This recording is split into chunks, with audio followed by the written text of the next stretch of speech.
Good afternoon. Good afternoon, friends. Good afternoon. Thank you so much. I am so sorry to interrupt what seemed like very lively conversations, which is exactly what we hoped would happen with this event today. It's so wonderful to see all of you from across campus, from different parts of the country who came in today for this. We're very, very pleased, and from the law school as well, closer to home, we're very pleased to have you with us today. So thank you so much for making time out of your afternoon to join us. I'm Whitney Barth. I'm the Executive Director of the Center for the Study of Law and Religion, and also the Charlotte McDaniel Scholar in the Center. It's my great honor and privilege to welcome you to the Center for the Study of Law and Religion's 40th anniversary celebration. In a moment, I'm going to turn over the microphone to Dean Mary Anne Bobinski, who's Dean Asa Griggs Candler Professor of Law and Dean here at the Law School. And then after Dean Bobinski speaks, Woodruff Professor John Witte and Faculty Director, John Witte Jr., who's the Faculty Director and Woodruff Professor here at the Law School, will also give a few remarks. And then after that, I will take the microphone back, say a few concluding remarks, but also as part of that, I will be joined by my colleague Silas Allard, and we will be handing out student awards and graduation acknowledgments for the law students who've been involved in the Center for the Study of Law and Religion in some way. Before I hand over the microphone, I want to just acknowledge a few people. First, one of the most fun parts of my job is working with a number of students who are part of our team at the center. These are undergraduate and graduate students, many of whom are here with us today. So if I could just recognize them by name, we have Rachel Orbetta, who is a PhD student in the English department. We have Sandra Borden and Ethan Anthony, Esteban Samoya, Stephen Gaunt, and Rena Neukom. So thank you all. So if you're one of those people, will you just wave your hand and so we can give you a round of applause? Thank you so much.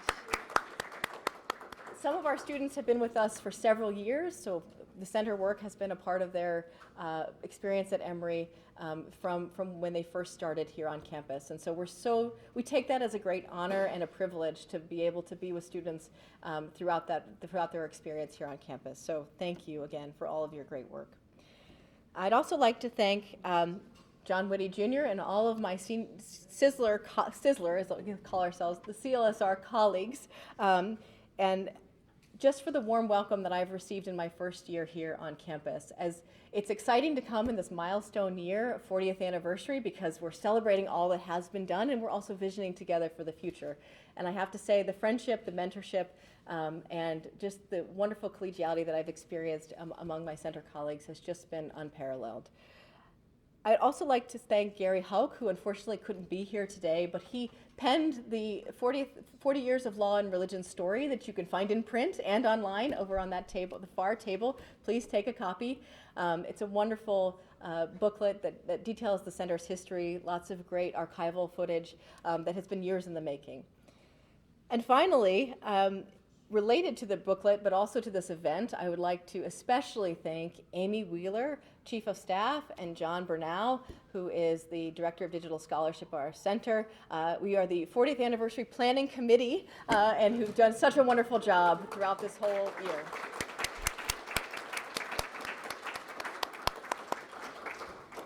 And now I'd like to turn over the microphone to Dean Mary Anne Bobinski. Thank you, Dean Bobinski, for being with us today. Thank you, Whitney. Well, good afternoon, everyone. I'm truly honored to be here as a part of this celebratory event.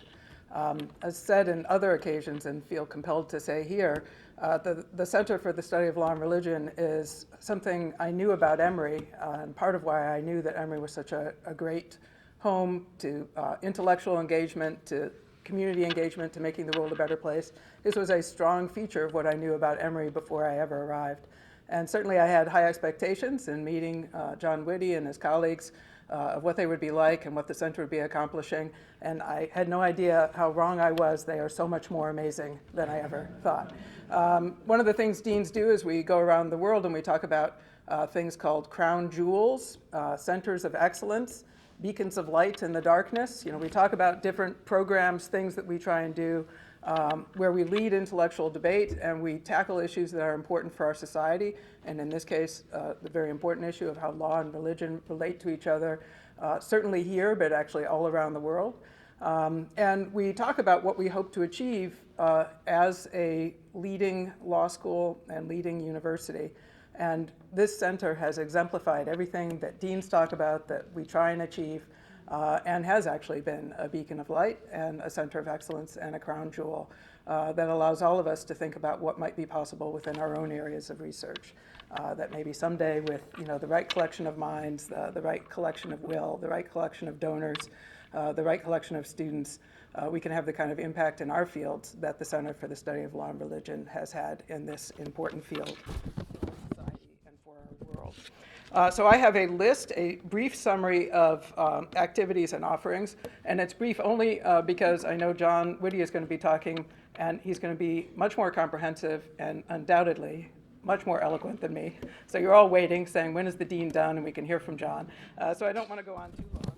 But I'll just point out we're celebrating, obviously, 40 years of sustained academic engagement with one of the most important topics of our time. And that 40 years is very important because it means that this center has been able to sustain itself through various generations of faculty and society. And it shows both the importance of the center's work and the importance of strong leadership that has made this happen, and allows me to recognize John Whitty in particular for that. There have been 7 major areas of research focus that are continually building upon work in law and Christianity, Judaism, Islam, and also expanding into other areas. So it's not a narrowly defined center of the study of law and religion, but it's had this broad scope and engagement of leading thinkers in a wide range of religious studies. There have been, and this is just mind-boggling, 370 plus books. Like 370 is not enough, 370 and then somebody gave up counting, right? That's what that means. 370 plus books published by center faculty and fellows, and some titles in 16 languages. And so just enormous intellectual engagement and impact around the world. 20 plus courses taught by center affiliated faculty and fellows, reaching over 600 students at Emory during the 2021-22 academic year. So just look at the impact in terms of coursework and students who've been involved in these important areas. The center just in recent years has been instrumental in establishing a new concentration in law and religion that allows students who are drawn to the law school in order to study these issues actually have a way to organize their studies and to gain profile for that work as they go and in their future careers. They'll be able to show that they had a concentration in this important area of study. And the program has also had an important role in handling and leading our joint degree programs with the Candler School of Theology and with the Laney Graduate School. So both for regular JD students and for these interdisciplinary students has really played a leading role both intellectually and in terms of advising students. There have been dozens of center-affiliated faculty and fellows devoted to teaching and research in these important themes of law and religion. Dozens of students involved in editing journal articles and working with scholars and different types of research projects over the years. $26 million, not pennies, dollars. $26 million raised from foundations, corporations, and private benefactors.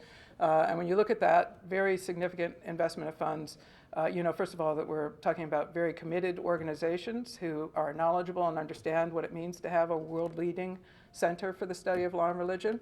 And you also know what that means about the quality of the center's work, about the richness and depth of their research, and about the connections that these scholars are drawing between their own work and the most important issues of our time. That's just an extraordinary record of fundraising. And then, of course, there's also an $11 million endowment, which reflects a portion of that prior giving that is supporting the operations and staff. So as I started out saying, I'm actually endeavoring to speak briefly because we all want to hear from John Whitty. But yet even my brief list was, we couldn't actually condense it any more than I did.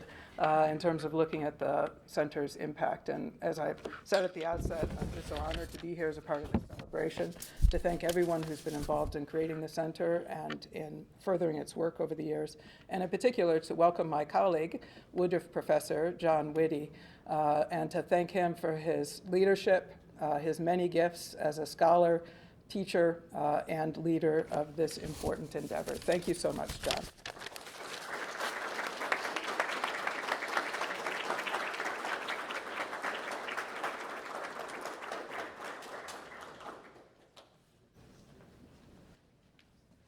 Thank you so much, Dean Bobinski, for your wonderful comments to our new executive director, Whittney Barth, who has told me I have 5 minutes to summarize 40 years.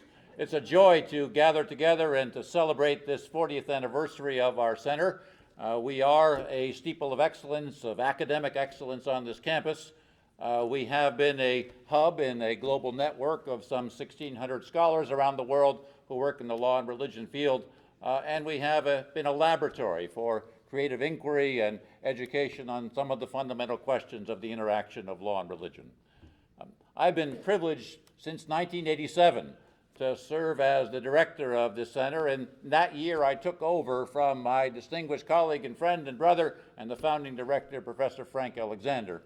And Frank and I had the privilege over the years to work with a number of core law school faculty partners as we ran our projects and taught our courses and engaged the students and the community.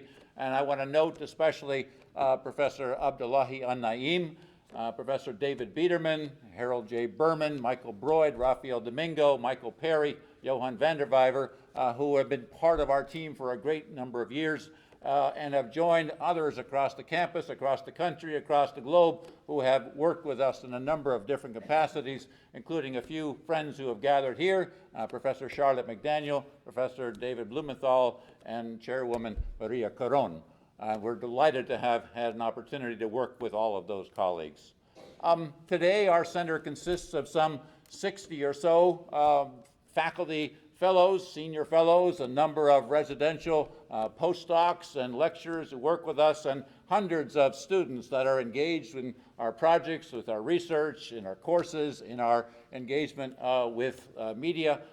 It's been a joy to have this gathering every year, both of old and new colleagues who are part of the work. We have been blessed from the start in our work with dedicated professional staff who have worked often unheralded behind the scenes, but who make institutions like this sing. And in the old days, that included Eliza Ellison and Amy Wheeler and Anita Mann and April Bogle.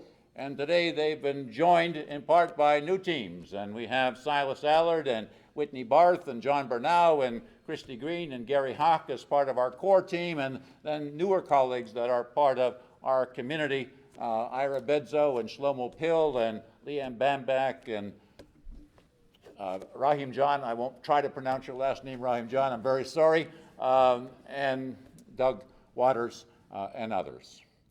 And my goodness, we have been privileged to do a lot of wonderful work together. Over the past 40 years, we have run 24 major international projects on fundamental questions of faith and freedom and family and Abrahamic perspective. We have hosted 12 major international conferences and scores of public forums that have brought tens of thousands of in-person and online viewers and participants in what we've done. We have published 375 plus, apparently, books and thousands of articles. We edit 5 different book series. We edit the leading journal of law and religion. We edit an innovative Canopy Forum. And our students, our wonderful students who have graduated, are now leaders of the legal and religious and academic professions, a number of them teaching in law schools and divinity schools across the country and beyond. One of the hallmarks of our Law and Religion Center's work over the years is to try to hew to what we do well, but always be attentive to cutting-edge issues that promise to divide religious communities, political communities, and society. And we've tried to identify those cutting-edge issues, to pull apart the hard questions that are there, to begin to put together the teams of experts that need to bring their expertise to bear on those questions, to build networks of scholars, to publish the founding literature, and then when other people get involved in that work, to get out and to move on to something else.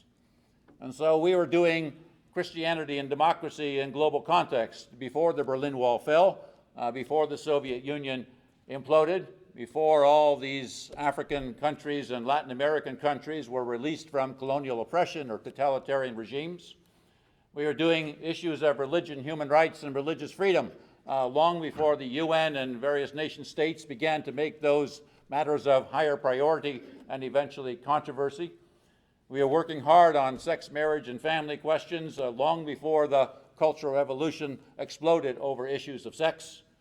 We are working on fundamental questions of faith-based legal systems and their place in liberal democracies long before the anti-Sharia and anti-Catholic canon law encounters that we confront today.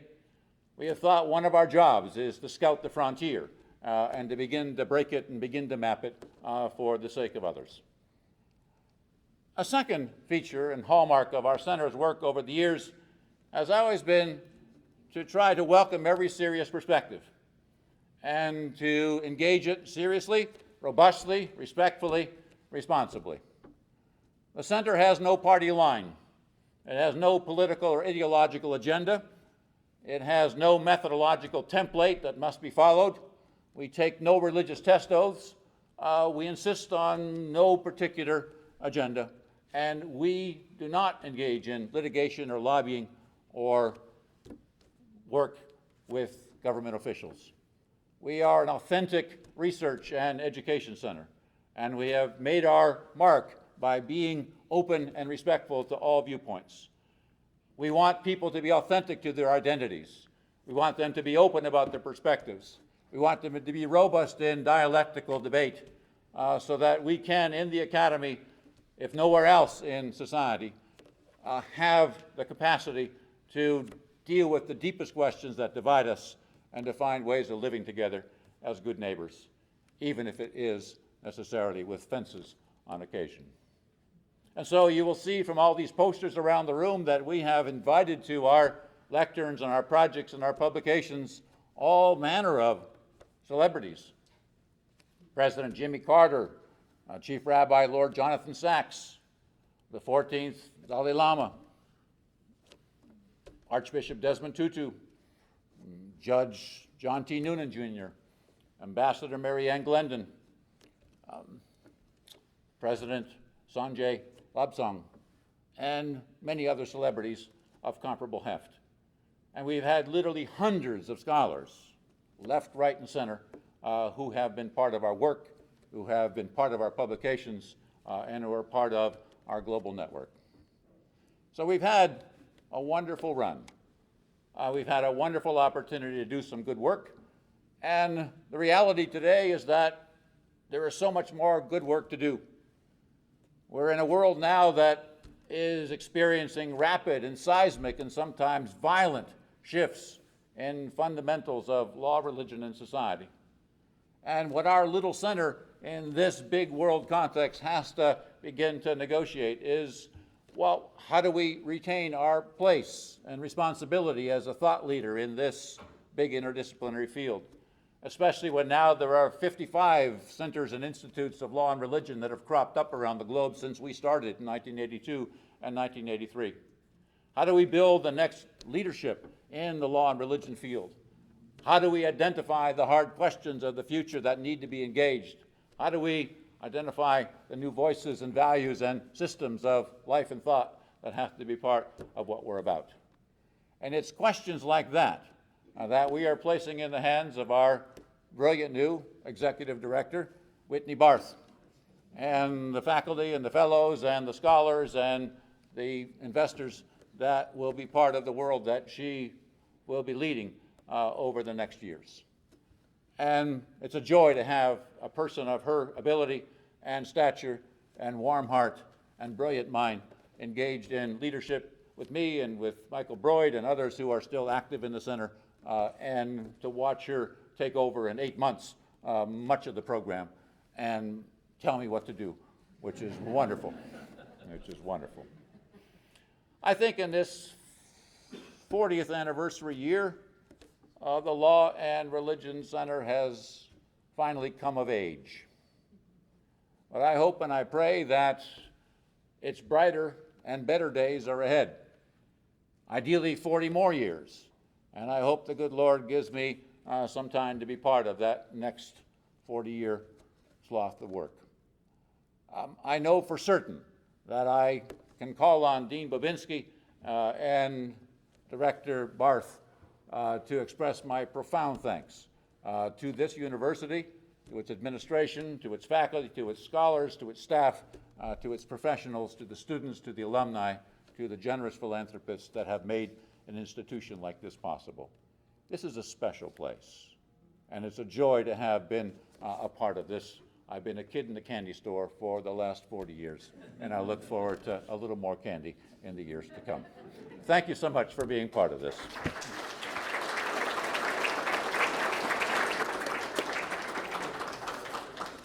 Thank you, John. And thank you, Dean Bobinski. Inspiring remarks from both. So wonderful to have you with us today. And many of the names that that John mentioned, the faculty members and Frank Alexander, are here with us today. And we just really appreciate your being here with us and celebrating this milestone with us. So could we give everyone who has previously been a part of the center community just one more round of applause? Thank you.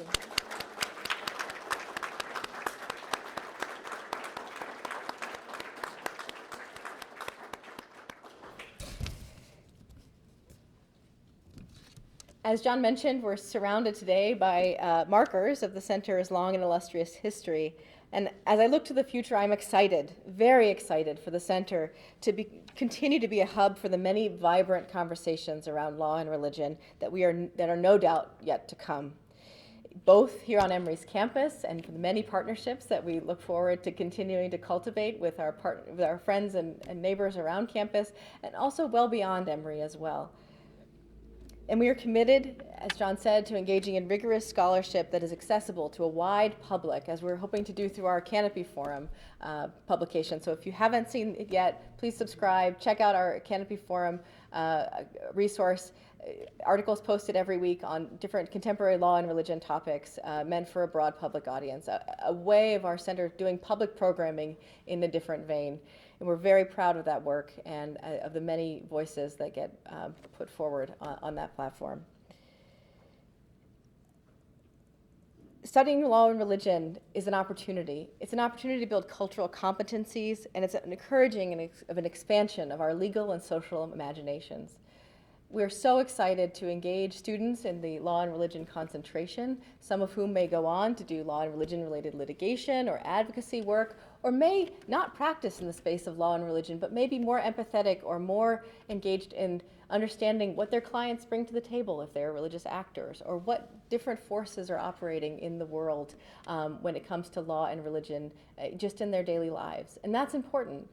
We have many alumni who are in that litigation advocacy space. We have many alumni who are bivocational, if you will, religious leaders, and by a portion of their time, and attorneys in the other portion. And then we have some who've gone on to become, in their own right, law and religion academics. And so we're so proud of that. There's many alums who are working and using their Emory law and religion training in the workplace, whatever that may be for them today. And we're actually joined by a number of law and religion alums, some who are actually fellows in our center. So it's exciting to see the work that our alumni community continues to do. And speaking of alumni, it's my distinct pleasure to now turn to awarding 2 law and religion related alumni awards, soon to be alumni, shall we say, for graduating students, and to honor a number of our graduating students who are in the room today and who have been involved in either the joint degree program, the LLM program, or in the Journal of Law and Religion. So if I could invite Silas Allard to join me up here. Silas, if you would help me to distribute the awards. And these are coming as a surprise to the students, so they don't know that those are coming. So hopefully people are in the room, but if not, we'll make sure that they get their awards. So the first prize we'd like to award today is the Eliza Ellison Prize, and we're very blessed to be joined by Eliza Ellison here in the room as well. The Eliza Ellison Prize for Leadership in Law and Religion was created in 2009 to honor Eliza Ellison, who served for many years as the center's associate director and later director of publications. The award, made possible by the generosity of the faculty, staff, and current students, alumni, and friends of the center, is awarded to a graduate who has shown special initiative in leading law and religion studies within and beyond the classroom. And we're very pleased to award the 2023 Eliza Ellison Award to Rachel Kennedy. Is Rachel in the room with us today? Well, let's give Rachel a round of applause. She may have been here earlier. The second award is the John and Gertie Witte Prize. The John and Gertie Witte Prize for outstanding work in law and Christianity was created in 2014 to honor the memory of CSLR Director John Witte Jr.'s parents. Quote, "They were wonderful souls, powerful personalities, and moral exemplars for my sisters and me," Professor Witte said. The award honors a graduating student who has shown excellence in the Law and Christianity program of the Center for the Study of Law and Religion. And we're very pleased to award the 2023 John and Gertie Witte Prize to Eric Wang.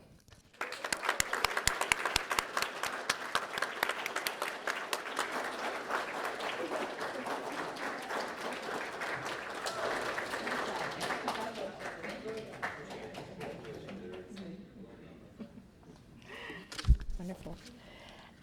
And now we'd like to take a moment to recognize our joint degree graduates, so don't go very far, Eric.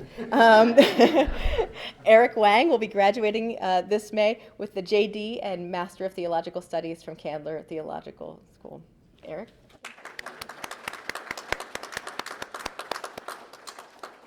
We'd also like to acknowledge Emily Baselt, who is a JD Master of Divinity candidate graduating this May. Is Emily with us this afternoon?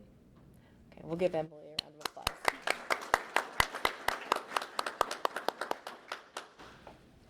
And we'd also like to recognize an LLM student who has a particular interest in law and religion, who I know is here with us today, Robert Sharp.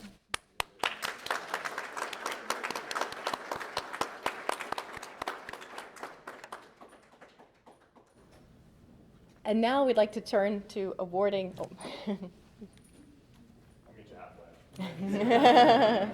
Thanks, Robert. Silas, turn around this way so that the top. And now we have a few more recognitions to hand out, and these are for graduating students who have been involved in our Journal of Law and Religion. And I will say that Silas Allard is the managing editor of the Journal of Law and Religion and deserves a round of applause on his own. So thank you for all the work that you do, Silas.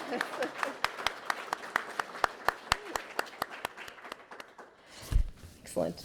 So if you're here, if I call your name, if you'd please come up. So if I've learned anything in 10 years of working with students on the Journal of Law and Religion, it is that they don't get any less busy. They only get more busy. And so we have one representative who is going to represent on behalf of her colleagues tonight. Okay. But liturgies of naming are important. So we'll go ahead and recognize all of the graduating third-year students on the Journal of Law and Religion.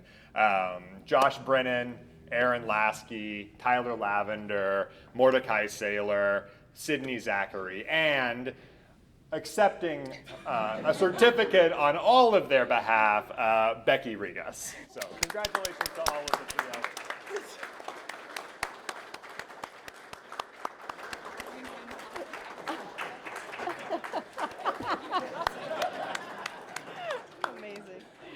Amazing. Well, thank you, Silas. Thank you, Becky. Excellent. Wonderful. Wonderful. I hope it's clear. We have a lot of fun around here. We talk a lot of serious topics, but we also have a lot of fun and really enjoy one another's company. So if you're here, I just want to invite you, continue to be involved in the life of the center. Find new ways of being involved in this life of the center. Talk to me about new ideas, new initiatives, new topics that you'd like to see us tackle. We're really open to collaboration and really would love to hear from you. So thank you all again for coming out today to celebrate this milestone with us. We're really glad to see everyone's face. It's so wonderful to be gathered in person, and we just go with our gratitude and thank you so much for all of your well wishes.